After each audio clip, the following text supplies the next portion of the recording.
చెప్పిండు. దేవుడు అన్ని చెట్లకున్న పండుని తినచ్చని చెప్పిండు, ఒక చెట్టుకున్న పండుని తినదని చెప్పిండు. అప్పుడు ఆదాము అవ్వ దేవుడు అవ్వని చేసిండు.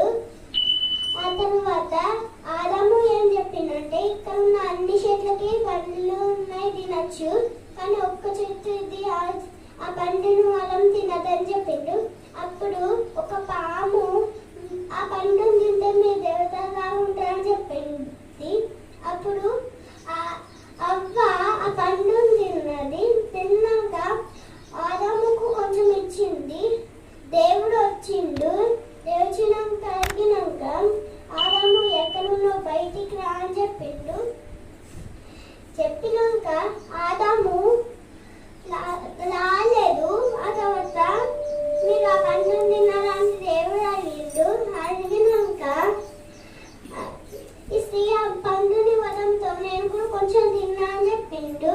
అప్పుడు దేవుడు రాజులకి తరిపేసిండు. Thank you. ఈ స్టోరీ వల్ల ఏమైందంటే, దేవుడు మాట వినకుండా ఒక మనుషులు చెప్పింది వినద్దు. Praise lord.